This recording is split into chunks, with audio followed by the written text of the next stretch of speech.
Bienvenue sur Parlons Jeunesse Magazine, votre émission qui est toujours là pour vous informer de tout ce qui se passe autour de la jeunesse, l'émission qui est là pour promouvoir la jeunesse.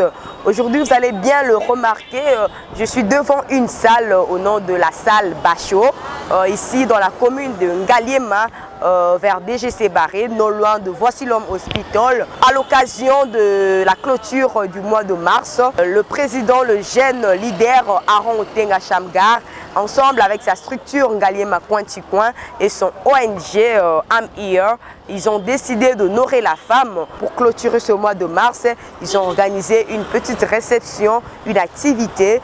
Il y aura deux interventions qui seront vraiment pertinentes, ensemble avec deux dames très intelligentes. D'abord, nous allons vous rappeler le thème de la manifestation d'aujourd'hui, femme pilier du développement pour sa société. Vous comprenez déjà avec le thème, c'est un thème vraiment très fort qui motive les femmes, qui conscientise les femmes à contribuer au développement de leur pays. Et avec les deux sous-thèmes que nous allons développer aujourd'hui, ensemble avec Madame, la première intervention, ça sera avec Madame Laurence Mbayo, avec comme sous-thème « Femme qui est tue ». Elle va essayer de démontrer la valeur de la femme, de démontrer l'importance de la femme. Et le deuxième sous-thème, ça sera développé par Madame Nénette Bafomo, qui sera aussi avec comme sous-thème les maladies liées à la femme. Pour toujours éduquer la femme congolaise aussi à prendre soin de sa santé. Tout ça, ça contribue au développement du pays et à l'émancipation de la femme. Il y aura beaucoup de choses qui seront prestées, les spectacles ballet. Il y aura entre autres la prestation des mamans qui vont démontrer leur joie devant leur président, leur jeune leader, M. Aaron Otenga. Nous allons vous demander de rester branchés et continuer à suivre l'intégralité de la manifestation d'aujourd'hui organisée par la structure Ngaliema Coin et le ONG I'm Here. Suivons. Bonjour papa. Bonjour maman. Ouais, de mon présence dans le lot, il y a salle Bachot, une manifestation au président Shamgar organisée en honneur il y a Bassi pour clôturer le mois de mars. Mais comment on a osé moi dans mon bali, on se retrouver à un déngénimi, soit impression na yo ezan déngénimi, soit de l'eau qu'on y poussé yo aux ala à wakati ya ba maman pour clôturer ensemble na bango mois de mars. Expliquer population. Ok, d'accord, merci beaucoup. Il faut qu'il se retrouve quand il y a une manifestation, le président Bacha a organisé pour le mois de la femme, pour tirer la maman. Il y a un coach de la maman Nzango, il y a Congo et Longa. On a offert d'abord félicitations au président Bacha Shamgar. L'initiative OYO d'abord a pour la maman pour le mois de la femme. En tout cas, les alliés, moi et ma maman, je veux féliciter d'abord ma maman. Je veux péter bango, falaire na bango. Je peux te dire que ça, les salons et ma maman, il y a Nzango. Parce que les alliés, moi et ma maman. En tout cas, je veux que la Kimia. On a coupé ça, merci. Si vous avez ça, la ronde maman, la Nzango, la maman. Et ça, la ronde moi la mobile net, tu maîtrises la Nzango, donc côté ma maman. Motivation dans les années. Et le quoi liboso, la Nzango 1. Pour la coach, pour la maman et c'est la parce que la maman va au âge et pour ça nous pour bien la bango mingi ba ko sala sport parce que sport wana ezo kimisa ba maladie ebele ndo moni ki biso mibali to côté la masolo ya Nzango. En tout cas ma maman ebele lelo ba se retrouver qui azaki malade à partir de Nzango malade wana aussi. Ombolanga Pascaline, maman Pascaline. Tomonyo za maman ONG I'm Here. Ah ya ya. ONG je suis là. Babi binonde ba maman nguya ya commune Ngaliema. Amen. Bao ba simbi président Shamga Bebino.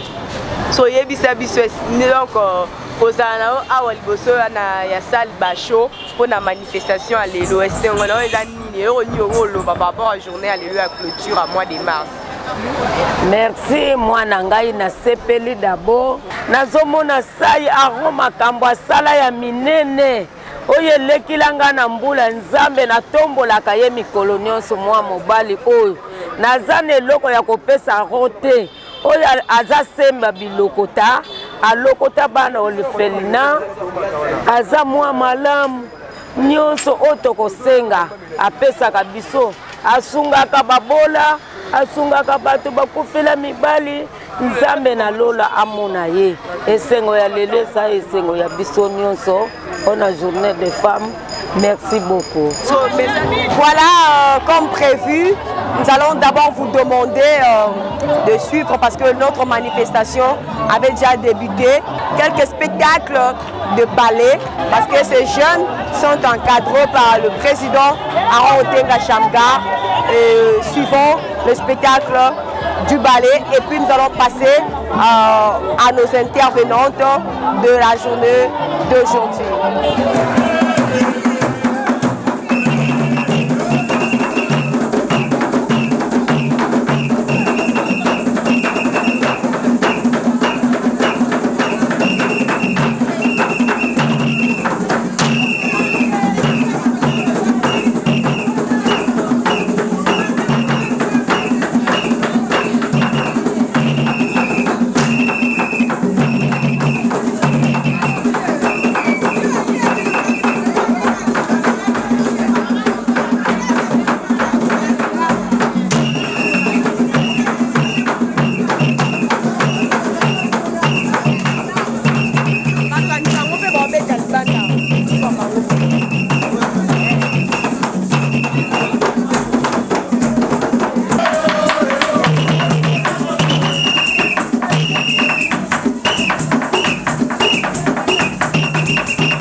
Sous l'ambiance de la fête pour cette clôture du mois de mars, nous avons suivi ces bons spectacles et nous allons passer à la suite à notre partie de la conférence. Nous allons prendre la première intervenante.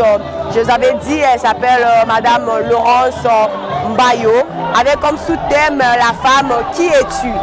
Suivons en quelques minutes l'intervention de Madame Mbayo Laurence et avec la séance de questions-réponses. Suivons.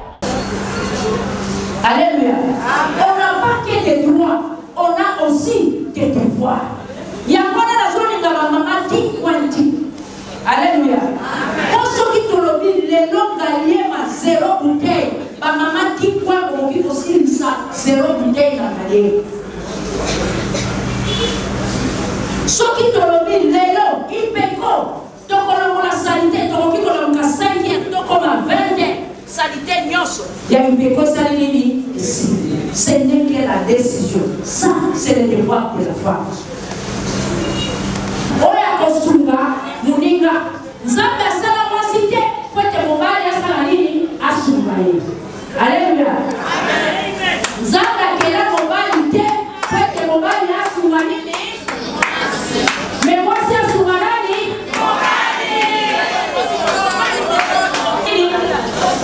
batela yango sala mosala. Alléluia. L'homme travaille, vient avec son argent. Et ça, tu as payé $50. On m'a dit ici 5 fois. Zan. Et la Mossalagini. Et la Mossalagini. Et la Mawana. Quelqu'un a venu Kassai. Au commission de papier comme la communion. Journée de la femme, et ça synonyme qui est un moment et un ambelayo, yo banana. Faut que les choses soient sous la vie sur la lampe et la vie sur chaque fois. Tant aux hommes qui moi si c'était une créature qui donnait la joie. La femme est là pour donner la joie. Merci Makanini économie. Moi si tu as aimé, na kosoma matungulu ya boy, tomate ya boy, fufu ya boy, masabu ya boy, mafuta ya boy, savon ya boy, elongo ya boy. Quand tu es kamera kata 2 semaines, l'homme ne pourra pas faire ça. Moi c'est un ministre de la santé. Alléluia.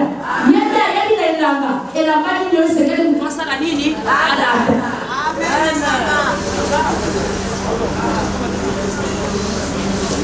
Moi, c'est un ministre de transport. Alléluia. Na kati ya Israeli tia mwana 9 fois. Mikolo nyonso akendaka na ye kwenda kuvuka pe azomisaka ye. Sans accident.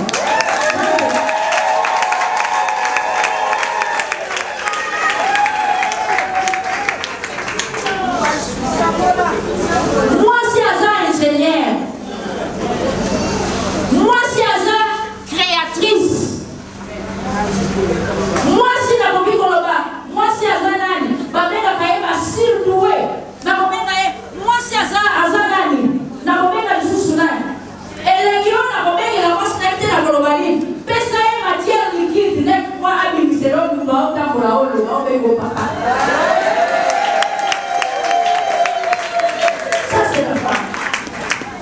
Qui n'est pas n'importe qui. Moi, si c'est que l'homme y est bas, ma qualité à ma mère pour la sauter. Mon yémi pour la sauter. Conforma pour la sauter. Conviga pour la sauter. Coina pour la sauter. Colomba, Lokuta pour la sauter. Kaka solo.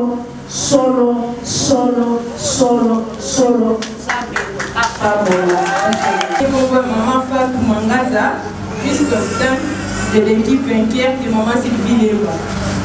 Maman, question à mettre à quoi? Namoni ba maman ebele ba yawa, maman Nicolo Baza. Ndenge autour de Batoune de la femme ezaka kaliputa te.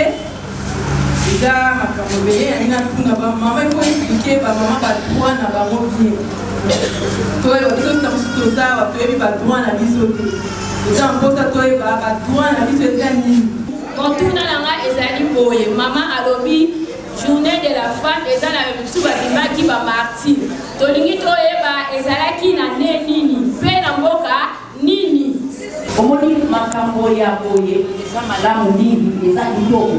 Faut que nous acquérir connaissance pe azwa pe information. Bozolo makambo wana elekaki na 1888 ezalaki na mboka ya Allemagne. Badroit ya wana na yebisaki président Aron baya na juriste. Alléluia. La juriste akoyebisa moko na moko ya mama badroit na ye na badevoir. Omoni soki oke na bandako lokola nga mama na ndako na koyebisa na lobi sukola basani ni kaka bilamba lokola biso toza bato ya banyema soki mobali azoloba kaka iyo ata lobi na kokoma yo amen ata lobi na kobenga na yo amen na kokana mwasa misatu amen yo soki malembe malembe. C'est ça, c'est les étudiants. Mais la loi ne dit pas ça. Voilà, ça a été une intervention très pertinente que nous avons suivie avec Madame Laurence Mbayo, qui nous a expliqué qui est la femme. Elle a expliqué comment la femme doit reconnaître, doit se découvrir ou reconnaître ses droits. Et elle a insisté que la femme n'a pas toujours de droits, elle a aussi ses devoirs. Alors, vous avez bien compris l'intervention de Madame Laurence Maillot. Vous avez compris, nous sommes dans l'ambiance, nous sommes en train d'interagir à tout le temps. En même temps, nous sommes dehors, en même temps, nous sommes à l'intérieur. Et nous allons maintenant suivre la deuxième intervention. C'est une dame qui parle bien avec son thème, les maladies liées à la femme. C'est une dame qui est médecin. Elle s'appelle Madame Nénette Akafomo. Suivons Madame Nénette Akafomo avec sa belle intervention et son beau thème. Suivons.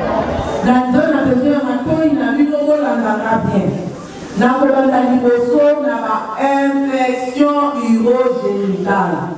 Infection oyo eza na nzela ya masuba na ba infection oyo etalaka na nzela na biso basi. Bozolanda ngai nalingi kolanda malamu parce que quand disponible ya korépondre na baquestion na bino parce que boza spécial. Il ne faut pas kotikala na ignorance, n'est-ce pas?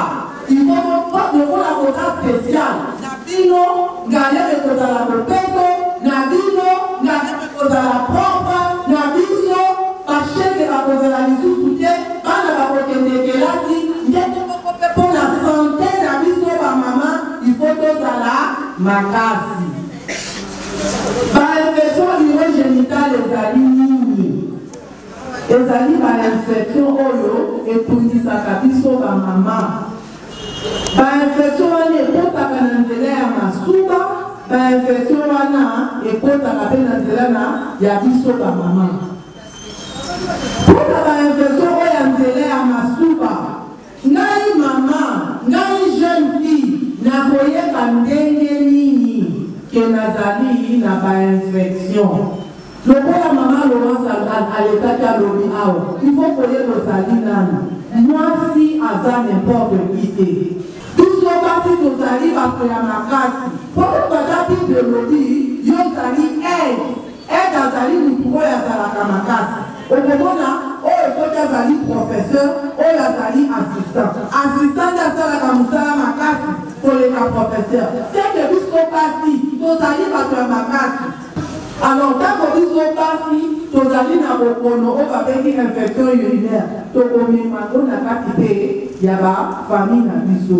Ya moza kosenga nini? Ezosenga na mwasi, mama ya ONG, mama ya Point azala mama ya bopeto. Basi ebele ba jeune fille na biso ebele. Na ba hôpital ndenge tozalaka. Okomona jeune fille ayebi ndenge ya kosukola kuna na sete. Oyo eza biloko oyo bamama na biso bakangisa bango yango. Mpona nini ntango wana bainfektio ezalaka lokola lelo te. Lelo ekomi mpasi makasi. Okoyeba ndenge nini ke yo okomi na bainfektio urinaire mikosa kuna na se kosuba ezosala pasi mpo bainfektio wana ezalaka na ndenge mibale. Babengaka bainfektio basse na bainfection haute.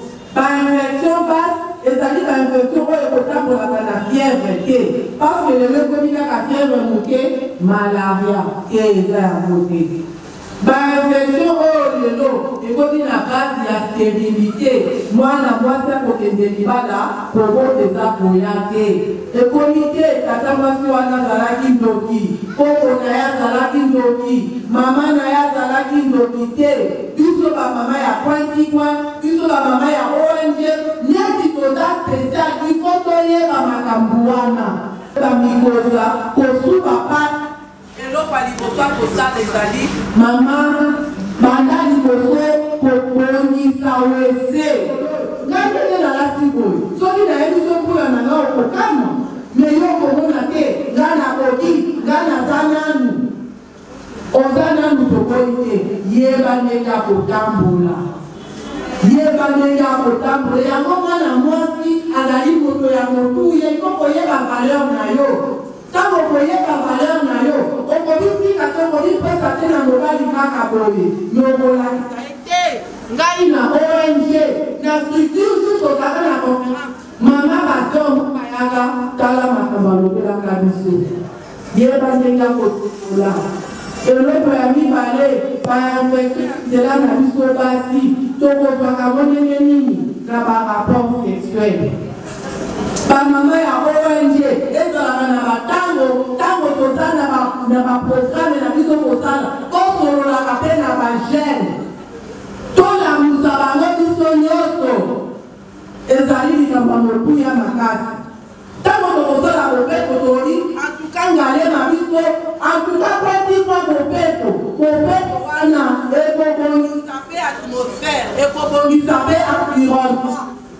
Okomona ke bamikrobe batambolaka ka ndenge bamikrobe batambolaka kaka na mipebelui me ntango tokobongisa mosala biso tokosala toli te biso bamama totelemi loboyi mikrobe ata bana na biso ya basi mikrobe ekokita bainfection mpe ekokita mingi mpona nini mpona biso bamama totelemi mikrobe yango biso bamama nde tozalaka mingi bavictime mpona nini mpo nzela na biso ezalaka mokuse lokola nzela ezali mokuse bamikrobe mpe ezokota facilement yango bopeto yango bana na biso ya basi toyeba ndenge ya kotambola lokola yo mwasi oyebi valeur na yo okoki pesa na mobali te kaka na pamba bakoki kosomba yo na mbongo te mpo na valeur na yo eleki mbongo ifokolobela mobali wana soki oyebi valeur na ngai yaka obala ngai yaka obala ngai. ezali par rapport ya position ya koyeba lolenge nini mwasi azali na kiste ya lindele mpo kozala na te koya fini na yo kuni eza na position moko elingi nayeba ekosala ndenge nini mpo kosala bake oyo ezali vraiment kiste nanga. Docteur Tomakabeki Koloba azalaki plus na maladie sexuellement transmissible. Mais quelque part, on attend le lolenge ya kosokola ya mabe ya mwasi ekokipe pour apporter l'infection urinaire. Lolenge nini mwasi akoki kosokola pour aider l'infection et soigner. Alors, vu que ça a un microbe moko mwasi a attrapé cancer du corps. Est-ce que tuki koyeba kombo ya microbe wana sepeli makasi mpona moni kololani nakobanda liboso na question ya liboso oyo ser na biso atunaki ngai atuninga eza microbe ini oyo eza na base ya cancer du corps. soki ezalaka conférence kaka ndenge bapengaki na ye nyonso na ye na mashine na ngai napesi biso detai nyonso me nalingaki napesaka information selon oyo balobelaki ngai me lokola toza na ONG na biso AMIR donc je suis là na structure na biso galema popoto pointima il faut boyeba yango n'est-ce pas maman virus oyo eza na base ya cancer du corps ezali human papilloma virus babengi yango human papilloma virus mpona oyo ya mibale ezalaki par rapport ya infection urinaire totangaki balobi kosukola te. Je crois que ntango nasalaki resi na ngai nalobaki boye lelo bagene koza kopesa na information mabe ezokende de bouche à l'oreille olie ezala information ya malamu mpo na ekonga mpo na esalisa bino kozozwa information mabe kotisa misapi sala boye te ntango oza kosukola il faut koevite kutu koti ata savo na nivo ya nzela na biso basi mpo na nini mpo na nzela na biso basi ndenge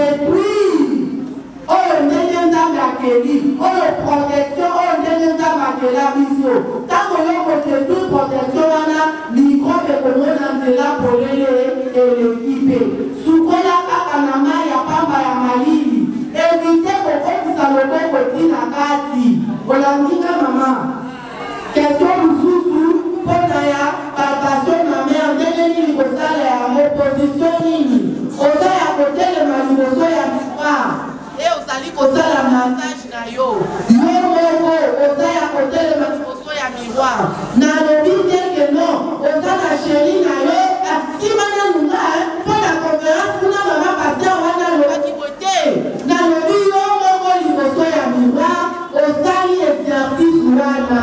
Voilà, nous avons suivi avec attention, nous avons suivi très religieusement Madame Nénette Akafomo. C'est la femme d'un pasteur. Je vous rappelle, tous les deux, toutes les deux, elles sont des femmes des pasteurs. Alors, elles nous ont bien instruites et aussi avec Madame Nénette Akafomo, nous avons retenu beaucoup de leçons comme étant médecin.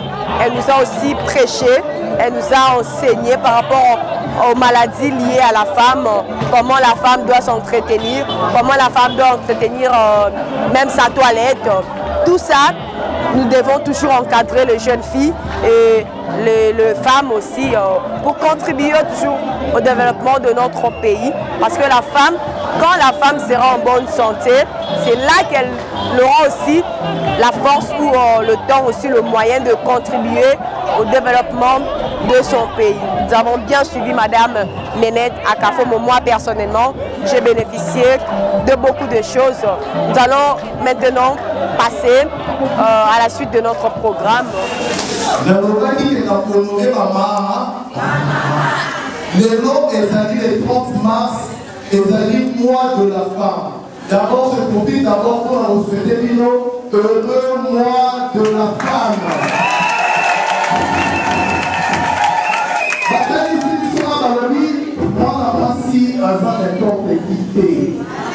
Moi, si Aza et l'autre ya pamba pamba, moi, si Aza consa les gars, moi, si Aza li choco, moi, si Aza li pesana et pesana, moi, si Aza spécial. Moi, si Aza li. Merci beaucoup pour le mot de président Aaron Otenga Shamgar. La parole qu'il a pris, en tout cas, c'était très touchant. Merci, président Shamgar. À la suite, je vous propose juste pour finir avec notre manifestation, il y a une équipe de dames qui ont organisé un match de Nzango. Et maintenant, nous allons suivre à la fin la finale de deux équipes qui ont été retenues pour la finale. Toujours dans cette ambiance de la clôture du mois de mars. Suivons les mamans Nzango.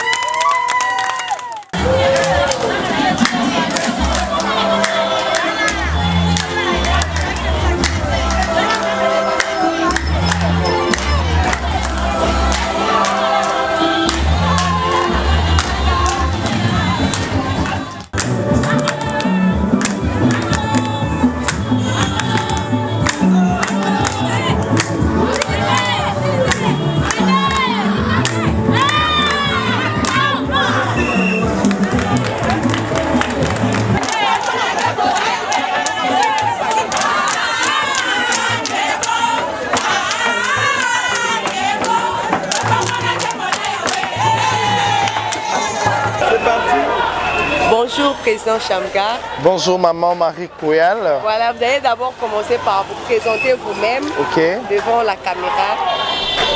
Bonjour à tous, je réponds au nom de M. Shamgar Otenga Aaron. Je suis le président de la structure NCC, Ngale Makwentikwen, et de l'ONG I'm Here, je suis là. Voilà. En fait, c'est bien moi, Monsieur Shamgar. Voilà, Monsieur Shamgar, nous avons remarqué aujourd'hui la manifestation que vous avez organisée pour la clôture du mois de mars en l'honneur de la femme. Quelle était votre votre motivation? En fait, la motivation première, elle était de promouvoir d'abord, de faire savoir qui est la femme, en fait l'importance de la femme. Et aujourd'hui, comme c'est le mois de la femme, j'avais voulu bien que c'est là que nous puissions clôturer le mois de la femme avec une grande activité qui avait pour thème femme, pilier de l'évolution de sa société. Alors pour moi, c'était quelque chose de waouh. On a eu deux intervenantes superbes, Maman Laurence Mayo et puis Maman Nénette Akafo-Modisseche, qui nous ont vraiment épatés avec leur intervention vraiment éblouissante. Et je dis un grand merci parce que toutes les femmes qui sont venues, répondre na activité, bimi na conscience ya kolobake toyebi oyo tozali. Vous voyez un peu? Comme toi là, je sais qu'en rentrant à la maison, tu sais maintenant qui tu es et tes droits et ce que tu dois faire pour la société et pour l'avenir et pour les gens qui viendront dans les jeux. Parlons de la structure NCC Ngaliema Pointe Coin et l'ONG I'm Here. Oui. Quelles sont vos visions? Soit quelle est votre vision par rapport à ça? Vraiment, derrière ça. Je commence par l'ONG. L'ONG, c'est vraiment vaste. Et l'ONG, c'est venir en aide aux personnes dépourvues, vulnérables, de veuves et des orphelins, et venir en aide. Je l'ai toujours dit, si tu n'as pas un cœur pour donner, tu ne donneras jamais. Mais lorsque tu as le cœur de donner, même quand tu n'en as pas, tu donneras quelque chose parce que tu en as toujours. Mais partons de la structure Ngaliema Pointe-Coin. Ngaliema Pointe-Coin, c'est redonner la vraie valeur de notre commune Ngaliema. Auparavant, Ngaliema qui était considérée parmi les meilleures communes de la ville de Kinshasa, mais aujourd'hui c'est parmi les communes les plus reculées et c'est compliqué à cause de la saleté, à cause de ce genre de choses qu'on appelle Koulouna aujourd'hui. Mais nous, moi comme étant président, ainsi que les jeunes qui sont derrière moi et les mamans et les papas, on s'est dit trop c'est trop.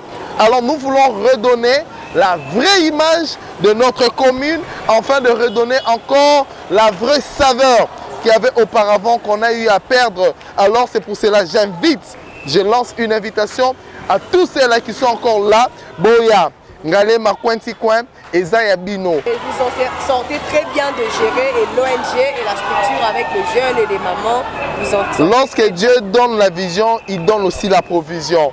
Donc quand Dieu donne la vision, il donne aussi la capacité. Or, moi je ne dirais pas la capacité, mais je dirais des capacités. Donc c'est-à-dire et l'ONG et la structure, nous travaillons en synergie dans la fraternité, dans l'amour et ça avance. Bien, tu as vu, il y avait des gens à l'intérieur jusqu'à l'extérieur. Il y avait du monde. Mais tu n'as pas vu que maman ONG et maman structure va soigner. Elles étaient tous ensemble dans la joie. Et on avait commencé quelque chose de fort et ils sont partis dans la joie. C'est pour dire que non, je le combine bien et la structure et l'ONG. Voilà, merci beaucoup. C'est moi qui vous remercie et je remercie l'équipe qui m'ont soutenu, commençant par les caméramens, la coordonnatrice Emile, le cordon RG, le cordon Dominique et toute l'équipe, la secrétariat, Noëlla, Jérémy, Ekwalanga, Bavon, Maman Vieille, Maman Yvette, Donna, Lionel, Jofis, Prince, Dieu merci. En fait, ils sont nombreux. Je vous dis merci. Et puis, Cordon Kabamba, Papi, Moalantemi, Zomi. En fait, vous êtes nombreux. Je vous aime beaucoup. Que Dieu vous bénisse. Tout est bien qui finit bien. Nous avons bien suivi l'activité d'aujourd'hui qu'avait organisé le président Shamgar Odenga Aron à l'occasion de faire honneur à la femme, honorer la femme. Toujours pour clôturer ce mois de mars, nous rappelons qu'aujourd'hui nous sommes mercredi 30 mars. C'était vraiment une manifestation où les mamans étaient vraiment très heureuses, très joyeuses de participer à cette activité et de partager cette belle journée ensemble avec le président Aaron Odenga. Nous sommes à la fin de notre émission Parlons Jeunesse Magazine. Vous allez toujours rester branchés à votre émission qui vous informe de tout ce qui concerne la jeunesse et restez branchés sur notre chaîne YouTube Royal TV 1 pour toujours continuer à suivre l'émission Parlons Jeunesse Magazine et abonnez-vous massivement à la chaîne Royal TV 1 et suivez-nous aussi sans oublier sur toutes les chaînes locales que vous connaissez. Merci beaucoup. Revoyons-nous à la prochaine.